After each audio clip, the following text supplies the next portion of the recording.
नमस्कार सबै साथीभाइहरूलाई जम्मैलाई सुनि शर्मा सरलाई पनि मेरो कोटी कोटी दशमला जोडी बिन्ती छ। नमस्कार छ। केपी सरलाई पनि दशमला जोडी बिन्ती छ। एउटा कुरो भन्ने आएको के साथीभाइ हो, कसैले पनि अनर्थ नफाल्नु, नमान्नु होला। अब राम्रो भए राम्रो भन्नु, नराम्रो भए नराम्रो भन्नु। इच्छा लाग्नेले लाएर कमेन्ट गर्नु, नलाग्नेले चुगो लाएर बस्नु, त्यही हो मेरो त भनाइ होइन र। अब सुनिल शर्मा सरले त अब भाषण छाड्नुहुन्छ मिडियाका अगाडि, मैले यस्तो गरी उस्तो गरी भन्नुहुन्छ समसन भङ्गन अगाडि होइन। केएमसीका स्टाफलाई पनि कति राम्रो गरेको छु भन्नुहुन्छ, बिरामीहरूलाई पनि त्यस्तै गरेको छु भन्नुहुन्छ, निर्गोलु फेल भएकालाई, किडनी फेल भएकालाई, के भएकालाई अब डायलिसिस पनि फ्रीमा गराएको छ, मैले किडनी पनि ट्रान्सफर त्यत्तिकै फ्रीमै गराइदिएको छ भन्नुहुन्छ नि। भन्न त होइन र, बिचरा कति राम्रो भाषण छाड्नुहुन्छ, छाड्छ त होइन र। खै केएमसी कर्मचारीलाई त 7 वर्ष भइसक्यो हजुर केएमसी उद्घाटन गरेको होइन र।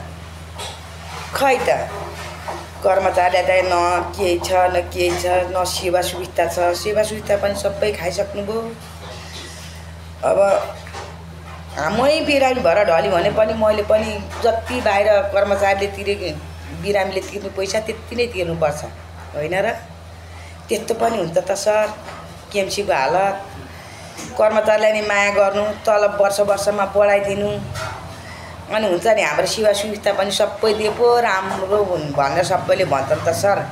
कर्मचारीले त धरी रहनु भइछ, मिडियाका अगाडि चाहिँ ठुल्ठुला भाषण छाप्नुहुन्छ, त्यस्तो नि हुन्छ र हजुरको होइन। कुन संविधानले लेखेको छ हो कर्मचारीलाई यस्तो गर्नु, महारमा पार्नु, कर्मचारीलाई चाहिँ खै तलबै नबढाइदिउँ, सेवा सुविधा नदिउँ, कर्मचारीलाई त दुःखमा पिडमा पारौँ भन्ने कुन शास्त्रमा लेखेको छ कि कुन संविधानमा लेखेको छ, त्यति चाहिँ हजुरले खुलाइदिनु पर्यो है।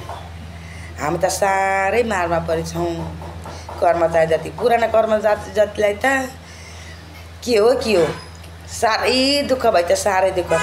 ड्युटी पनि अब पहिला 6 घन्टा ड्युटीमा अहिले 12-13 घन्टा ड्युटी खटाएको छ, त्यो गर्नु परेको छ।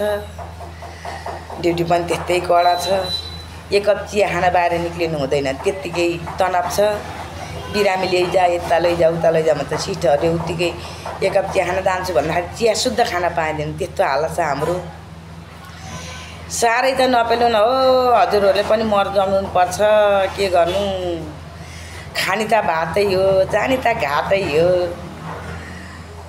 त्यही त हो नि सबै होइन र। मरेर लानु त के छ र हजुर हो, यस्तै छ संसारमा।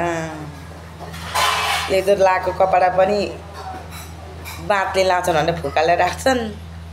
धेरै धेरै धेरै धेरै पैसाको घमण्ड चाहिँ नगर्नु होला हजुरहरूले पनि, नेताहरूले पनि, सबैजनालाई तलदेखि माथिसम्म सटेर लग्यो भने त धेरै राम्रो हुन्थ्यो नि। त्यस पनि राम्रो हुन्थ्यो, कर्मचारीलाई पनि राम्रो हुन्थ्यो क्या सटेर लानुभयो भने त।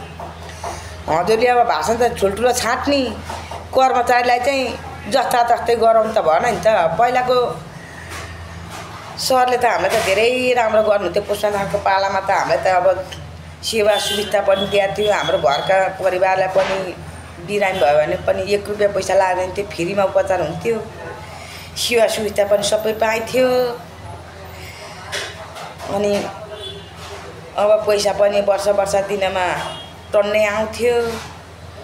अब के भने त यो असार मसन्तदेखि बाद त दसैँसम्म त पैसा हुन्थ्यो हाम्रो। खै त्यो पनि कहाँ गयो, कुन संविधानमा पुग्यो त्यो पनि थाहा भएन, के गर्नु। संविधान भन्छन्, अब वचन भाषण पनि भयो भन्छन्। खै ठुला बडाको मात्रै पैसा बढ्ने, कर्मचारीको त पैसा नबढ्ने, नेताहरूको मात्रै पैसा बढ्ने, कर्मचारीलाई त पिछाडै पार्नु त भएन हो। हजुरहरूले पनि ध्यान दिनु, अलिकति दिमाग सोध्नु, कर्मचारीलाई पनि यसो हेरविचार गर्नु पर्यो। त्यस्तो त गर्नु भएन है हजुरहरूले। सबैजनालाई सटेर राख्ने, त्यो गरे पो हुन्थ्यो त। अब कोही सबैजना कर्मचारीहरूलाई राम्रो गरेदेखि अनि त्यहाँबाट चाहिँ जागिर नहुलाई जागिर लगाइदिनु, जागिर खाओ भन्नु, बिचाराहरू कोही खान नपाएर भौताएर हिँड्छन्, कोही जाहिर खाएकाले पनि बिहान बेलुका छाट्न गाह्रो छ, तल बढ्दा भन्दाखेरि धन घट्दै आउँछ। के गर्नु त खै। म अघिल्लो त भने अक्का छैछ।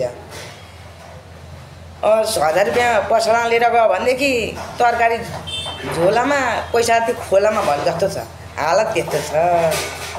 के गर्नु, नेपालको स्थिति ठुक्क नेपालको स्थिति के गर्नु। दिक्क लाग्छ यो नेपालमा बस्न पनि खै। विदेश जाउँ भन्नु पनि उमेरले डाँडो काटिसक्यो, नेपालमा बस्न पनि खै यस्तो छ हालत। के गर्नु, बिजोग भयो कर्मचारी जतिको